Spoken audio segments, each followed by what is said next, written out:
اعوذ باللہ السمیع العلیم من الشیطان الرجیم من ہمزہ ونفخہ ونفثہ بسم اللہ الرحمن الرحیم والصلاة والسلام علی رسولہ الکریم محمد وعلی آلہ واصحابہ وازواجہ ومن تبعہم بإحسان الی یوم الدین۔ آج میں بات کروں گا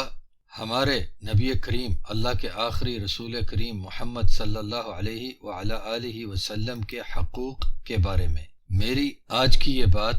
پہلے سے چلتے ہوئے سلسلہ گفتگو، سلسلہ مضامین جس کا عنوان ہے کہ نبی صلی اللہ علیہ وسلم کی مدد کیجیے، ان کے حقوق پہچانیے اور ادا کیجیے، اس سلسلے میں یہ آخری گفتگو ہے۔ اس مجلس میں انشاءاللہ میں رسول اللہ محمد صلی اللہ علیہ وعلی آلہ وسلم کے بنیادی حقوق کا ذکر کروں گا کہ میں نے آپ صاحبان کے سامنے رسول کریم محمد صلی اللہ علیہ وعلی آلہ وسلم کے حقوق پہچاننے اور ادا کرنے کا ذکر کیا۔ اس موضوع کو، اس مسئلے کو لے کر آپ لوگوں سے گفتگو کی، تو اب آخر میں ان میں سے بنیادی اور اہم حقوق کو آپ صاحبان کے سامنے پیش کرنے کے لیے میں یہ گفتگو لیے حاضر ہوں۔ توجہ سے سنیے گا سامعین کرام، ہمارے رب اللہ سبحانہ و تعالی نے ہم پر یہ کرم فرمایا کہ نبی علیہ الصلوۃ والسلام محمد صلی اللہ علیہ وعلی آلہ وسلم کو ہماری طرف بھیجا، اور اللہ تبارک و تعالی نے ہم پر یہ احسان بھی فرمایا کہ ان صلی اللہ علیہ وسلم کے ذریعے دین اور دنیا کی ہر خیر ہم تک پہنچائی۔ اللہ سبحانہ و تعالیٰ کا فرمان ہے، لَقَدْ مَنَّ اللَّهُ عَلَى الْمُؤْمِنِينَ إِذَا بَعَثَ فِيهِمْ رَسُولًا مِّنْ أَنفُسِهِمْ يَتْلُو عَلَيْهِمْ آيَاتِهِ وَيُزَكِّيهِمْ وَيُعَلِّمُهُمُ الْكِتَابَ وَالْحِكْمَةَ وَإِنْ كَانُوا مِنْ قَبْلُ لَفِي ضَلَالٍ مُبِينٍ۔ یقیناً اللہ نے ایمان والوں پر ان میں سے ہی رسول بھیج کر احسان فرمایا ہے، وہ رسول جو ان لوگوں کے لیے اللہ کی آیات تلاوت کرتا ہے اور ان آیات کے ذریعے کفر و شرک سے ان ایمان والوں کو صاف کرتا ہے، یعنی وہ آیات کی تلاوت فرما کر، وہ آیات سنا کر، ان آیات کے ذریعے ایمان والوں کے دلوں کو کفر و شرک سے صاف کرتا ہے اور انہیں اللہ کی کتاب اور حکمت سکھاتا ہے، جبکہ وہ لوگ اس سے پہلے، یعنی رسول کریم علیہ الصلوۃ والسلام کے تشریف لانے سے پہلے اور اللہ تعالیٰ کی وحی ان پر نازل ہونے سے پہلے، وہ لوگ کھلی گمراہی میں تھے۔ سورۃ آل عمران آیت نمبر 164 رسول اللہ محمد صلی اللہ علیہ وعلی آلہ وسلم کے ہم پر بہت زیادہ حقوق ہیں، اور ہم پر فرض ہے کہ ہم ان کے حقوق کی حفاظت کریں، ان حقوق کو پہچانیں، ان حقوق کو بہترین طور پر ادا کریں، اور ان حقوق کو ضائع ہو جانے سے یا ان میں سے کسی قسم کی کمی، بے عزتی، نقصان ہونے سے ان حقوق کو محفوظ رکھیں۔ ان حقوق میں سے اہم ترین اور پہلا حق محمد رسول اللہ صلی اللہ علیہ وعلی آلہ وسلم پر ایمان لانا ہے، اور ان پر ایمان یہ ہے کہ زبانی اور عملی طور پر ان کو اللہ کا آخری نبی اور رسول مانتے ہوئے ان کی نبوت اور رسالت کی تصدیق کی جائے، کیونکہ جو رسول اللہ محمد صلی اللہ علیہ وعلی آلہ وسلم پر ایمان نہیں لاتا، انہیں تمام تر نبیوں اور رسولوں میں سے آخری رسول اور نبی نہیں مانتا، وہ شخص کافر ہے، خواہ محمد صلی اللہ علیہ وعلی آلہ وسلم سے پہلے آنے والے تمام نبیوں پر وہ ایمان رکھتا ہو۔ لیکن اگر نبی علیہ الصلوۃ والسلام محمد صلی اللہ علیہ وعلی آلہ وسلم پر ایمان نہیں رکھتا، ان کے آخری نبی اور رسول ہونے پر ایمان نہیں رکھتا، تو وہ شخص کافر ہے۔ قرآن کریم میں بے شمار ایسی آیات ہیں جن کے ذریعے اللہ سبحانہ و تعالیٰ نے یہ حکم دیا ہے کہ ہم محمد صلی اللہ علیہ وعلی آلہ وسلم کے رسول اور نبی ہونے پر ایمان لائیں۔ مثلا اللہ سبحانہ و تعالیٰ نے ارشاد فرمایا ہے، فَآمِنُوا بِاللَّهِ وَرَسُولِهِ وَالنُّورِ الَّذِي أَنزَلْنَا وَاللَّهُ بِمَا تَعْمَلُونَ خَبِيرٌ۔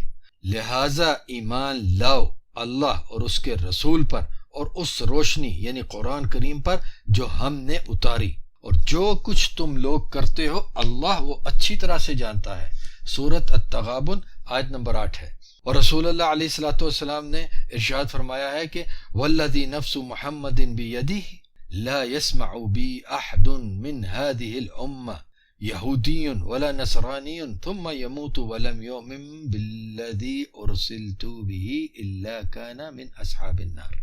اس کی قسم جس کے ہاتھ میں محمد کی جان ہے، اس امت میں سے کوئی بھی میرے بارے میں سنے، وہ یہودی ہو یا نصرانی ہو، اور اس چیز پر ایمان لائے بغیر مر جائے جو مجھے دے کر بھیجی گئی، تو وہ جہنمی ہے۔ صحیح مسلم کتاب الایمان باب 70۔ لہذا نبی علیہ الصلوۃ والسلام کے حقوق میں سے سب سے پہلا اور اہم ترین حق یہ ہے کہ نبی علیہ الصلوۃ والسلام کی ذات شریف پر اور ان کے آخری نبی اور رسول ہونے پر ایمان لایا جائے، اور جو نور اللہ تبارک و تعالیٰ نے یعنی قرآن کریم اللہ تبارک و تعالیٰ نے ان کے ساتھ نازل فرمایا ہے، اس کے ایک ایک حرف پر کسی بھی قسم کے شک کے بغیر یقین نہیں بلکہ ایمان رکھا جائے، ایمان لایا جائے، اور اس قرآن کریم کو اسی طرح سمجھ کر اس کے مطابق عمل کیا جائے جس طرح کہ اللہ تبارک و تعالیٰ نے اس کے بارے میں خود تفسیر شرح فرمائی یا اپنے نبی کریم محمد صلی اللہ علیہ وآلہ وسلم کی زبان مبارک سے اس کی شرح اور تفسیر ہم لوگوں تک پہنچائی۔ اور جو کوئی بھی نبی علیہ الصلوۃ والسلام محمد رسول اللہ علیہ الصلوۃ والسلام کو اللہ تبارک و تعالیٰ کا آخری نبی اور آخری رسول نہیں مانتا، وہ شخص مسلمان نہیں، وہ صاحب ایمان نہیں، وہ کافر ہے۔ خواہ وہ شخص نبی کریم محمد صلی اللہ علیہ وآلہ وسلم کے سے پہلے آنے والے تمام تر انبیاء یا رسولوں پر یا ان میں سے کسی ایک نبی یا رسول پر ایمان رکھتا ہو، لیکن اگر وہ محمد صلی اللہ علیہ وآلہ وسلم کے آخری نبی اور رسول ہونے پر ایمان نہیں رکھتا تو وہ شخص کافر ہے۔ اللہ کے آخری نبی اور رسول کریم محمد صلی اللہ علیہ وآلہ وسلم کا دوسرا حق یہ ہے کہ ان صلی اللہ علیہ وآلہ وسلم کی مکمل تابع فرمانی کی جائے، مکمل اتباع کی جائے، کسی قسم کے فلسفے، منطق، تعصب، ضد اور تقلید بازی اور شخصیت پرستی، جماعت پرستی، فرقہ پرستی وغیرہ سے بالا تر ہو کر محمد صلی اللہ علیہ وآلہ وسلم کی مکمل اتباع یعنی تابع فرمانی کی جائے۔ یہ تابع فرمانی، اس قسم کی تابع فرمانی ان صلی اللہ علیہ وآلہ وسلم پر ایمان رکھنے کی ایک حقیقی عملی دلیل ہے۔ اب اگر کوئی محمد صلی اللہ علیہ وآلہ وسلم پر ایمان کا دعویٰ کرتا ہے، ان سے محبت کا دعویٰ کرتا ہے، یا جو غلط تعبیر دیتے ہوئے، غلط لفظ استعمال کرتے ہوئے ہمارے جو کچھ بھائی بہن کہتے ہیں عشق کرتا ہے، اور پھر وہ شخص محمد صلی اللہ علیہ وآلہ وسلم کے حکم پر عمل نہیں کرتا، ان صلی اللہ علیہ وآلہ وسلم کی منع کی ہوئی چیزوں سے باز نہیں رہتا، تو وہ شخص اپنے دعوی ایمان اور اپنے دعوی محبت میں جھوٹا ہے، کیونکہ ایمان دلوں میں ہوتا ہے، اور جو چیز دلوں میں ہوتی ہے وہ اعمال سے ظاہر ہو کر ہی رہتی ہے۔ اللہ سبحانہ و تعالیٰ نے بڑی وضاحت سے یہ چیز بتائی کہ اللہ کی رحمت اتباع کرنے والوں اور ایمان کو عملی طور پر نافذ کرنے والوں کے علاوہ کسی اور کو ملنے والی نہیں۔ اللہ سبحانہ و تعالیٰ فرماتے ہیں وَرَحْمَتِي وُسْعَتْ كُلَّ شَيْءٍ فَسَأَكْتُبُهَا لِلَّذِينَ يَتَّقُونَ وَيُؤْتُونَ الزَّكَاةَ وَالَّذِينَ هُمْ بِآيَاتِنَا يُؤْمِنُونَ الَّذِينَ يَتَّبِعُونَ الرَّسُولَ النَّبِيَّ الْأُمِّيَّ، اور میری رحمت نے ہر ایک چیز کو گھیر رکھا ہے، لہٰذا میں اپنی یہ رحمت ان کے نام لکھوں گا جو لوگ تقوی اختیار کرتے ہیں اور زکوٰۃ ادا کرتے ہیں اور ہماری آیات پر ایمان لاتے ہیں، وہ لوگ جو اس رسول اور نبی کی اتباع کرتے ہیں جو رسول اور نبی پڑھنا لکھنا نہیں جانتے، یعنی محمد صلی اللہ علیہ وآلہ وسلم۔ سورۃ الاعراف کی آیت نمبر 156 اور 157 ہے۔ یہ چلتے چلتے یہ بھی بتاتا چلوں کہ الحمدللہ تقوی کے بارے میں ایک تفصیلی مضمون کافی عرصہ پہلے شائع کیا جا چکا ہے، جو میرے بلاگ پر موجود ہے اور انٹرنیٹ پر دیگر مقامات پر بھی موجود ہے۔ اس کا مطالعہ بھی انشاءاللہ آپ سب صاحبان کے لیے، مطالعہ کرنے والوں کے لیے بڑی خیر کا سبب رہے گا۔ تو اپنے موضوع کی طرف واپس آتے ہیں اور اللہ سبحانہ و تعالیٰ کا یہ فرمان بھی پڑھتے ہیں جس فرمان میں اللہ تبارک و تعالیٰ نے ان لوگوں سے عذاب کا وعدہ کیا ہے جو لوگ رسول اللہ علیہ الصلوۃ والسلام کی ہدایت سے، ان کے فرامین سے، ان کے سنت مبارکہ سے منہ پھیرتے ہیں، ان کے حکم کی مخالفت کرتے ہیں۔ اللہ تبارک و تعالیٰ نے فرمایا لا تجعلوا دعاء الرسول بينكم كدعاء بعضكم بعضا قد يعلم الله الذين يتسللون منكم لواذا فليحذر الذين يخالفون عن امره ان تصيبهم فتنة او يصيبهم عذاب عليم۔ تم لوگ رسول کے بلانے کو، ان کی طرف سے بلائے جانے کو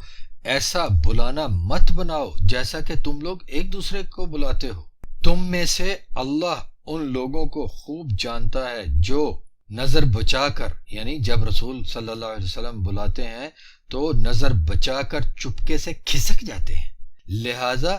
جو لوگ اس کے حکم کی مخالفت کرتے ہیں، یعنی محمد رسول اللہ صلی اللہ علیہ وعلی آلہ وسلم کے حکم کی مخالفت کرتے ہیں، وہ لوگ خبردار رہیں کہ